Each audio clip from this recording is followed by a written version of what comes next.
Doctor साहब का मैं अभिनंदन करते हुए उनसे अनुरोध करता हूँ कि वो मंच पर आएँ, स्टेज पर आएँ और अपने अनमोल विचार आपके सामने प्रस्तुत करें।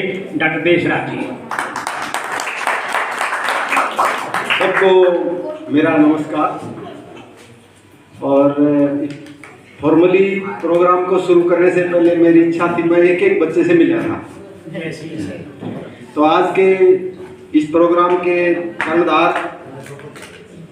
हेमचंद्र मलिक जी और इनका चिंतनशील मंच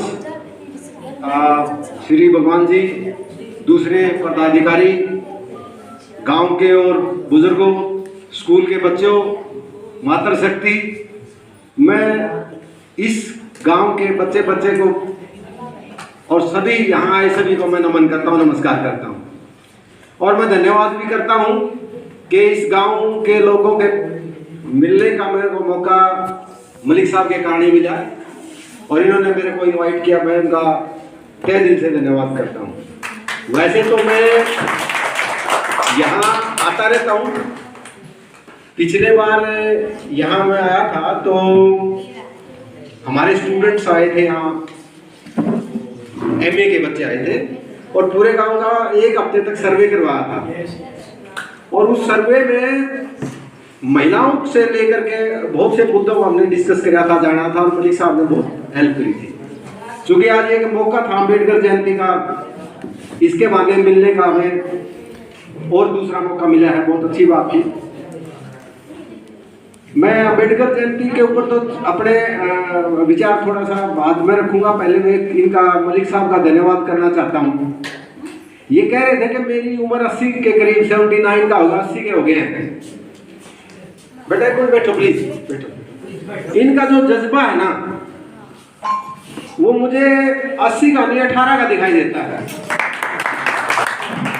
और एक बहन जी ने भी आगे मेरे को बात कही थी कि बच्चों के बारे में पहले ही नोट कर रखी थी। मेरा विषय यही है, इनाम कुछ नहीं बेटा। मैं तो हैरान था, लाइफ में मेरे बड़े बच्चे होते हैं एमए के 18, 22, 24, 25, 26, 30 साल के, उनकी हिम्मत नहीं होती। आप लोगों ने यहाँ मंच पे आकर के चाहे 2 ही सेंटेंस गए हो, मतलब ये जान डाल दी इसमें। आपकी बहुत बड़ी काबिलियत है जो आपने मंच पर आकर के बोला है, ये छोटी बात नहीं है। मंच में पब्लिक को फेस करना बहुत बड़ी बात होती है। क्योंकि हमारा पढ़ना और पढ़ाना है, इतने सालों से पढ़ा रहे हैं, 35 साल हो गए हैं। हमें पता है कि मंच को जब आंखें मिला करके बात की जाती है फैक्ट के साथ, कैसे कई बच्चे इसमें भूल रहे थे बीच में, एक दो बार बोली, वो खड़े हो गए, अपने आप का नाम लेकर के 2 लाइन बोल दी, वही बड़ी बात है। कई बच्चियों ने तो इतना एक्सेलेंट बोला, मैं कहता हूँ कि बहुत एमए के बच्चे नहीं बोल सकते।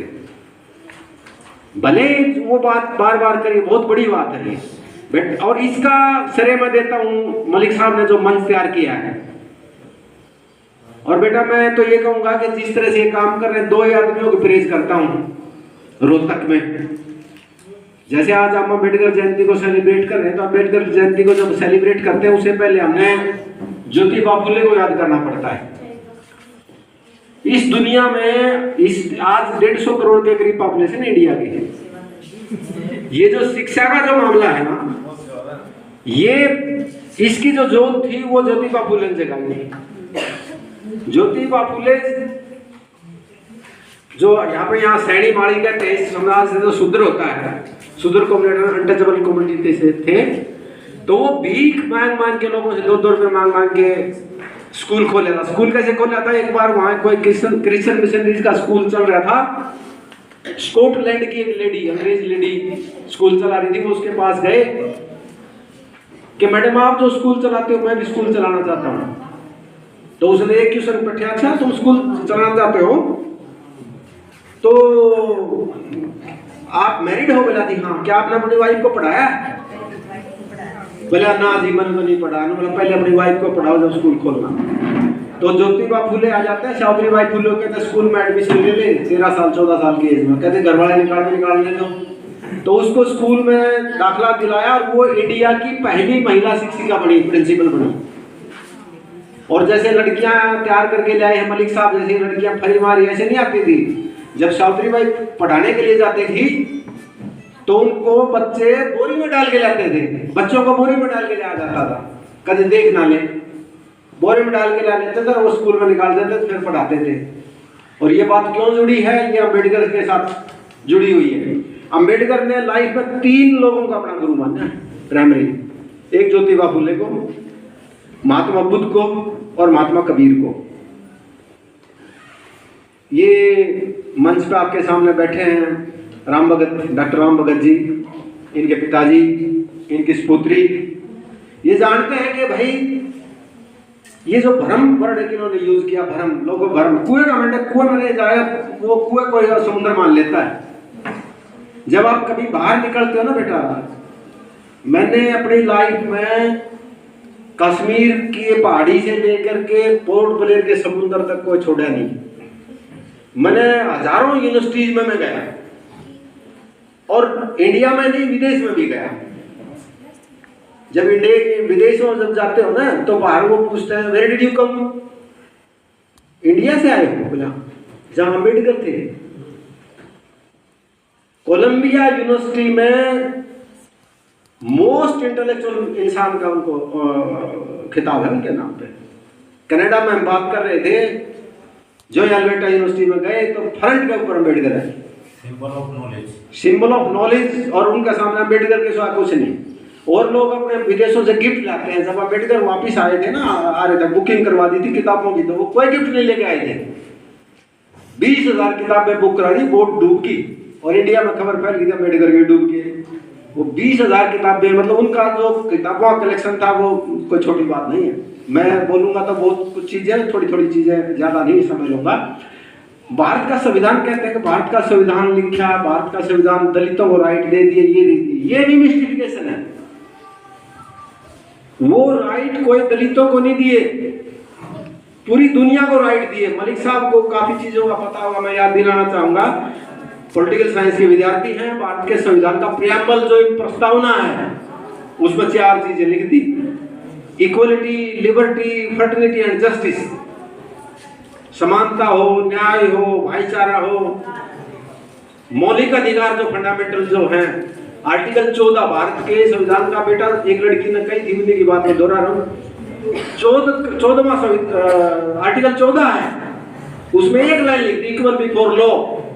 और आर्टिकल 15 में जेंडर इक्वलिटी, और जेंडर इक्वलिटी का रेफरेंस आर्टिकल 14 और 15 का, जब यूनियन पब्लिक सर्विस कमीशन में किरण बेदी गई ना इंटरव्यू देने के लिए, तो उसमें प्रेफरेंस बढ़ाई जाती थी। आज का थोड़ा पैटर्न बदल रहा है आईएएस आईपीएस के लिए। तो उसने लिख दिया कि मैं आईपीएस लेना चाहती हूँ। कमेटी की जो 7 मेंबर की कमेटी थी, वो सिर पकड़ के बैठ गई। बोला लड़की तेरा दिमाग खराब है क्या? बोला जी क्यों? बोला आईएएस ले ले, तू तो लड़की है, तो एसपी कैसे बनेगी?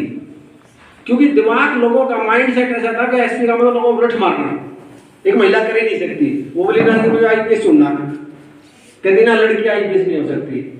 उसने अम्बेडकर को कोट किया कि आर्टिकल 14 और 15 देखो पढ़ के, उसमें कहाँ कह सकते कि लड़की नहीं बढ़ सकती। तो इसीलिए उसको फर्स्ट महिला आईपीएस बनने का मौका मिला, बेटा उसी के कारण। और जहां तक भ्रम की बात है, या मिस्टिफिकेशन, डॉक्टर मेरा ने भी और उन्होंने भी बहुतों ने कहा कि भ्रम क्या है कि हम किसी चीज को, एक झूठ को 4 बार बोलते उसको सत्य मान लेते हैं। मलिक साहब, एक बार मैं अपने विद्यार्थियों के साथ पुष्कर में सर्वे कर रहा था, जाति के ऊपर बताना चाहूंगा। हर कास्ट के अपने आश्रम हैं, हमें ठहरना था। उसमें करीब करीब 26 लड़कियां थी और 12-13 लड़के थे। जो भी पूछे कहां से आए? रोहतक से। ना आश्रम में जगह नहीं। मैंने बहुत जला के कहा, मैंने कहा भाई आश्रम में क्यों नहीं दोगे? जबरदस्त इसलिए नहीं देंगे, रोहतक से आए हो। वो रोहतक क्या? बोले रोहतक में जाट होते हैं। मुखा में जाट भी होते हैं, नॉन जाट भी होते हैं, तेली दोवी मनियार सुनार कुमार फलाना ढपला ढमका। मैं बोलता रहा, माने नहीं। और वो एक ऐसा कोई आश्रम का जैसे मठाधीश टाइप होता है, इस टाइप का बैठा हुआ था, और एक अपने मुसल बोलते हैं, मुसल टाइप का एक लटसा ले रहे। और जब मैं उसको आर्गुमेंट करता था तो वो उसका ऐसा दिख रहा कि इसका मालूम है। क्यों? कि वो जाट को अछूत मानता था।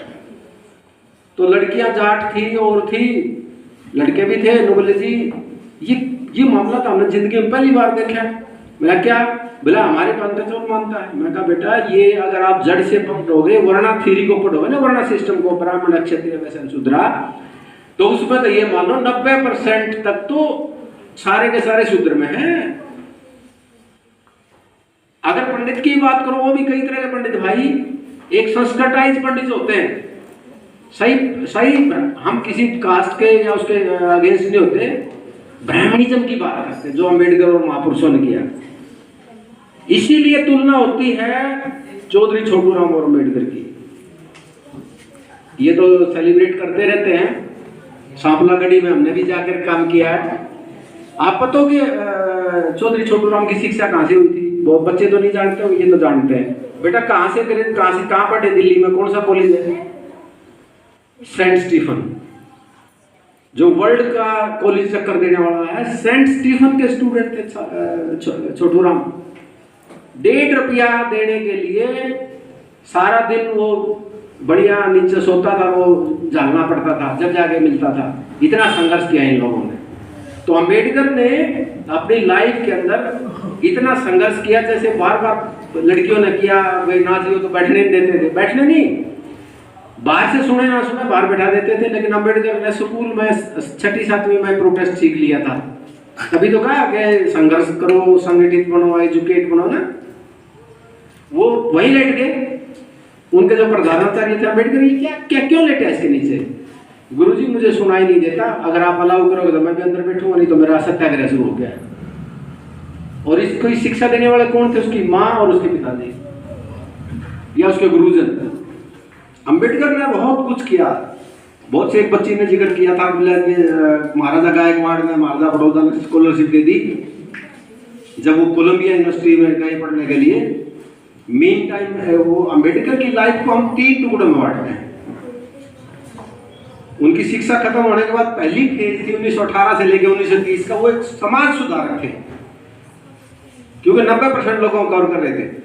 और 30 से 50 तक वो एक राजनेता की तरह काम किया, और उसके बाद में वो बुद्धिस्ट की तरह उन्होंने काम किया।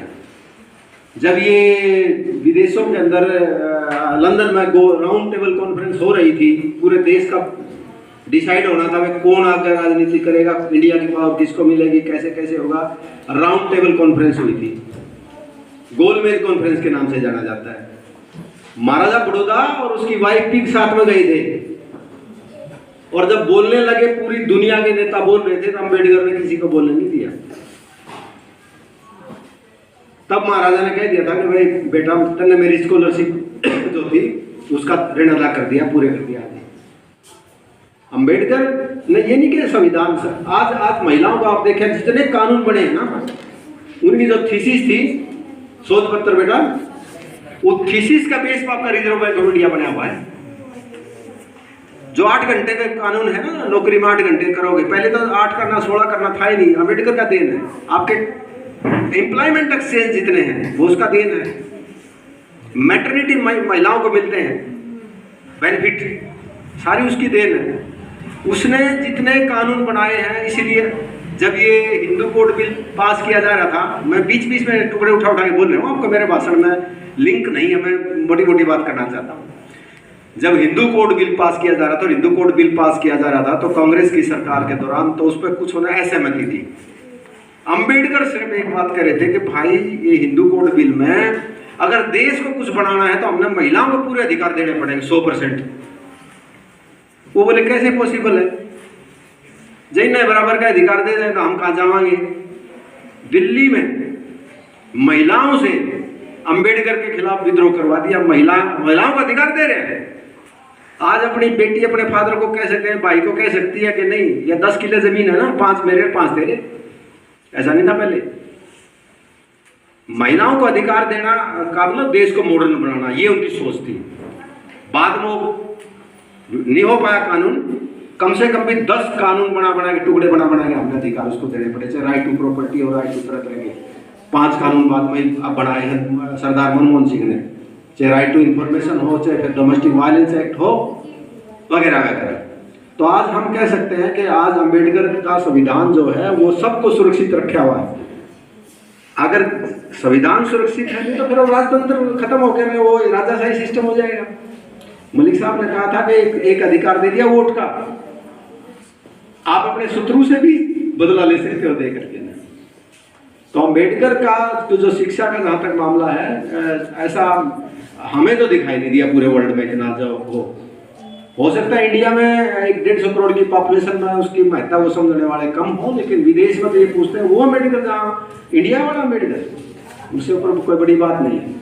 और जो चिंतन करते हैं, पढ़ते हैं, लिखते हैं, स्कॉलर हैं, अम्बेडकर को जड़ से पढ़ लीजिएगा, न आपके पास भूता होगा न आपके पास भूतनी आएगी, ये सारे संसार को खत्म हो जाएंगे। डॉक्टर राम भगत ने जिक्र किया था कि संस्कृत, ठीक है, संस्कृत एक बहुत प्राचीन, पाली और संस्कृत प्राचीन भाषा है। अम्बेडकर जब संस्कृत पढ़ना चाहते थे तो अलाउड नहीं किया उस समय के धर्माचार्यों ने, कहा नहीं नहीं नहीं नहीं, ये आपका बस का बात नहीं, गड़बड़ हो जाएगा। ये जितने वेद है ना और जितना लिटरेचर है जर्मनी में, और वहां ले गया अम्बेडकर लंदन में, लंदन स्कूल ऑफ इकोनॉमी में जाकर के वहां इन्होंने सारा वर्षों तक स्टडी करी और फिर समझा कि हो क्या रहा है। और लास्ट में आपको पता ही है कि कैसे कैसे 1950 में होते होते उनकी जो सेहत बहुत ज्यादा गिरने लगी थी, डायबिटिक हो गए थे, और उन्होंने कहा कि जिस धर्म में मेरा ऐसे मानव नहीं मानते हो, लास्ट में जाकर के उन्होंने बुद्धिस्ट धर्म को लिया था। बहुत मौके थे उनके सामने, उन्होंने पूरी स्टडी करके किया था। तो आज मुझे इतना अच्छा लगा कि मलिक साहब जैसे सज्जन, विद्वान, और एक 80 साल की एज के अंदर इनका जज्बा, मैंने बार बार कहा कि 18 वाला है, ये मेरे पास एक दिन आए तो बोला मैं आऊँगा, मैं सोचा पता नहीं आएंगे कि नहीं आएंगे, लेकिन ये तो पहुंचे वहाँ और इन्हें मेरी रिकॉर्डिंग करी अपने उसके लिए। मैं और बड़ी शुरुआत के लाइव बेटा बातें नहीं, शुरुआत लाइव जो होती है, बड़ा एडवर्स कंडीशन रही है, हम गांव से निकले हैं, मिट्टी में खेले हुए हैं, मेरे पास बेटा साइकिल नहीं था, 5 किलोमीटर पैदल जाना पैदल आना, माँ के कपड़े फटके हैं, लेकिन माँ के ये थे कि नहीं पढ़ाना है। आज से इतने साल पहले तो लोगों को ये नहीं पता था पीएचडी क्या होती है, गांव में क्या कर रहा छोरा जी पीएचडी करा, ना बोला जा वह डिग्री है जिससे दिमाग खराब हो जाएगा। और इतने उच्च पोस्टों पे काम किया, हेड ऑफ डिपार्टमेंट आज भी हूँ, डायरेक्टर रह गया और रह गया। इसने मेरा साहब ने कहा था कि नकल, ये नकल का तो सही मायने में बात है, क्योंकि पिछले 15-20 साल से मैं नकल को देखता हूँ। जो हम नकल रोकते हैं यूनिवर्सिटी लेवल पे, हजारों केस बन जाते हैं और अनफेयर कमेटी होती है, उसको फिर सजा का मतलब हमने कोई फांसी थोड़ा तोड़ना है। अभी हाल ही में 3 दिन पहले एक मीटिंग थी, उसमें मीटिंग में हम देख रहे थे, मैं देखता था बेचारे गांव के हैं, मैंने कहा बेटा क्या काम करते हैं, जी आधा एकड़ जमीन है। फिर बेटा नकल क्यों करी, तेरे फादर को पता है इसे क्या हो जाएगा तेरे। तो रियली ये एक समस्या है, ये नकल नाम का कंसेप्ट है कौन विदेश में। तो ये नकल, जब आप नकल आपकी अकल को खराब कर देगी, तो सबसे बड़ा काम है, सबसे बड़ा टूल है, सबसे बड़ा औजार है वो शिक्षा है। जैसे एक बच्चे ने कहा कि भाई वो शेरड़ी का दूध पिएगा तो झाड़ेगा, और मुझे बड़ी खुशी हुई कि इस प्रोग्राम में जो पार्टिसिपेशन है मैक्सिमम लड़कियों का रहा, और लड़कियां इस स्टेज पर आकर के बोली हैं। मैं सभी का मतलब, मैं रियली मेरे पास कोई वर्ड नहीं है कि आपने सभी ने प्रयास किया, बहुत अच्छे बोले। और मैं इसी मंच से मैं जितने भी पार्टिसिपेट लड़कियां करी हैं 21, 22, 23, 25 जितनी है, सभी को, मैं कोई नेता तो हूँ नहीं, मैं भी आपकी तरह टीचर थोड़ा बड़ा हूँ, ज़्यादा पैसे मिलते होंगे, ज़्यादा टैक्स भरता हूँ, तो मैं अपनी ओर से सभी जो पार्टिसिपेंट थे, चाहे लड़का था लड़की, सभी को 100 रुपये आपको मेरी ओर से इनाम में दो। दूसरी बात, कभी भी लड़कियों को ऊंची एजुकेशन में जब तक यूनिवर्सिटी में हैं, तो मेरे से कभी मलिक साहब को बता देना कोई भी कौन सा कोर्स लेना है, क्या समस्याएं हैं, कौन सा अच्छा रहा, गलत ना चुन लें। कभी भी यूनिवर्सिटी में डॉक्टर देशराज के नाम से समाज शास्त्र विभाग में आप पूछ सकते हैं, और ऑडिटोरियम के पीछे वहाँ डिपार्टमेंट है, कभी भी आ सकते हैं, ये मेरी इच्छा रहेगी। दूसरी बात, मैं बीच में छूट गई थी कि मैंने कहा जैसे मलिक साहब ज्योतिबा फूले की तरह लड़कियों को तैयार करें, भले ये सरकारी स्कूल से प्रिंसिपल रिटायर हो, प्राइवेट स्कूल चला रहे हों, लेकिन फिर भी इनके दिल में जज्बा है। जो दूसरा बड़ा काम लड़कियों को लेकर के कर रहे हैं वो है बलराज कुंडू भाई। मैं कोई राजनीति से संबंध नहीं रखता, बलराज कुंडू को क्यों कह रहे हैं, उसने लाखों लड़कियों को फायदा किया। 20 बसें चलाना लड़कियों के लिए कोई नेता नहीं चलाई। एक बस का लगभग 2 लाख रुपए उन्होंने बताया कि वो होता है, क्या बोलते हैं, खर्चा होता है। और 40 से 50 गांव से बसें होकर के आती हैं। उनमें एक लेडी अटेंडेंट है, सुबह उनको लेती है, शाम में उनके घर पर छोड़ देती है। कोई सेफ्टी का चक्कर नहीं, कोई लेना नहीं, देना नहीं, 1 रुपया नहीं, उनके सारे डॉक्यूमेंट बना देता है। तो मैं तो कहना चाहूँगा इस टाइप के आदमी को जो है जनता ने मौका देना चाहिए। लड़कियों के लिए बहुत बड़ी बात, क्योंकि लड़कियां ही सफर है। आज भी महिलाओं के ऊपर दोहरा डंडा पड़ता है। मैं ये बात इसलिए कह रहा हूँ कि मैंने बहुत सी लड़कियों को शोध करवाई इस पर। लड़कियां करना चाहती हैं, उनकी परिस्थितियां ठीक नहीं है। अम्बेडकर भी यही चाहते थे। अम्बेडकर का सबसे पहला स्टेप यही था। आपको बेटा मैं बताना चाहूँगा, आज पर दिमाग में आ जाएगी। आजकल यूनिवर्सिटी में ये डॉक्टर साहब का बता रहे थे ना, JRF वर्ड यूज किया था, जूनियर रिसर्च फेलोशिप। जो बच्चा ये टेस्ट पास कर लेता और PhD ज्वाइन करता, 42,000 रुपये महीने की स्कॉलरशिप है। 42,000 रुपये महीने की स्कॉलरशिप है, 5 साल तक मिलती है। कितना हो गया एक साल में? 25 से 30 लाख करीब। तो एक 25 से 30 लाख स्कॉलरशिप मिलती है। तो जो लड़कियां इस तरह से जाएंगी तो क्यों नहीं। मेरे साथ अभी आपके ही गांव की सर ने इंट्रोड्यूस करा था, एक लड़की आपके गांव की लड़की है, वो इतनी वो होनहार है, शादी कर दी, हालांकि अब उसने जल्दी करी, मैं तो मना कर रहा था। वो एक दिन भी कभी क्लास से एब्सेंट नहीं होगी, चाहे वो बादल तूफान है, बिजली पड़े, बरसात किमें भी हो जाए, क्लास में पहले पाएगी। 100% लेक्चर होते हैं उसके। और कई लड़कियां ऐसी होती है, मेरे साथ PhD किया है बहुत सी लड़कियों ने, फादर चाय बेच रहे हैं, सोर्स नहीं है, कपड़े पहनने के लिए नहीं है, सारा टॉपर किया, टॉपर थी। अगर इसका सिलेक्शन हो जाए, राजनीति के कारण सिलेक्शन नहीं हुआ, बहुत मायूस हुई। मैंने कहा यार तेरा डिग्री पूरी कर ले। 6 महीने के बाद फिर पोस्ट निकल गई, फिर दिया, फिर 84 नंबर आए, और आज वो असिस्टेंट प्रोफेसर तुरंत लगी। और ताजुब की बात, इतने अच्छे बच्चे, उसी लड़के से शादी हुई जिसको पढ़ाती थी, वो भी मेरा स्टूडेंट था। मैं कहीं डांट के, बल्कि उसने डांट के क्लास से निकाला हुआ था, पढ़ता नहीं है, ये है, उसको मैंने क्लास भी दे रखी थी। तो मेरे पास जब बात आई वैसे इस तरह से, मैंने कहा उसके साथ कर ली। बोले हाँ जी। बोला जी मैं मना नहीं कर सकती, मेरे फादर ना करती। अरेंज मैरिज थी घर में, हाँ arrange marriage, total arrange marriage. और उसका टॉपिक जो था शोध का, वो था डोमेस्टिक वायलेंस, घरेलू हिंसा के ऊपर हरियाणा का सर्वे था। एक दिन रोती रोती ने फोन किया कि सर, बोला उसका नाम था सुमित नाम था, तो उसने मेरे थप्पड़ मारा। और जिसको मैंने शोध किया मेरे साथ वही हो गया। मैं कहा उस मूर्ख को जो है ना, मेरा फोन से बात करा, मेरे पास लाया। बोला ये डर है, नहीं आया हुआ, आपके सामने नहीं आएगा। फिर मैंने समझाया उसको, सारी बात हुई। मैंने कहा ये तो लेती है 1.5 लाख रुपये, और तू मूर्ख बैठा खाली, तू भी कोशिश कर इसी की तरह जाएगा। तो मैं ये एक एग्जाम्पल इसलिए देना चाहता हूँ, लड़कियों के लिए बहुत मौके हैं। लड़कियों को इतनी दिक्कत नहीं होती, लड़कियों को थोड़ी ज़्यादा होती है। और ये सपना अम्बेडकर का था। तो मुझे बड़ा अच्छा लगा कि अम्बेडकर जयंती के ऊपर मलिक साहब ने बेड़ा उठाया और इतना बड़ा काम किया। सामान्यतः ऐसा नहीं होता है। और इनकी सोसाइटी की जहाँ तक जितने पदाधिकारी बैठे हुए जिस तरह से कर रहे हैं, इतने अचीवमेंट ये काम कर रहे हैं। एक आध मेरे मन में थी, पहले कह के गया था, आज मैं मंच पर नहीं कहूँगा, इनके कान में कहूँगा एक बात। वो उस पर अगर कोई हो जाए तो वो मैं अभी इनको जाते जाते बता के जाऊँगा और अधिकारी आपको, क्योंकि गांव की कुछ ऐसी परिस्थितियाँ होती है, वो चीज़ मैं नहीं कहूँगा, इनके कान में बता के जाऊँगा। वो काम कर ले तो बहुत अच्छी बात रहेगी, ठीक है ना। तो मैं पुनः सभी गांववासियों को, महिलाओं को, बच्चों को, शिक्षकों को और नौजवान साथियों को मेरी ओर से नमस्कार और आपका धन्यवाद देता हूँ। आपने मेरे को सुनने का मौका मिला। Thank you.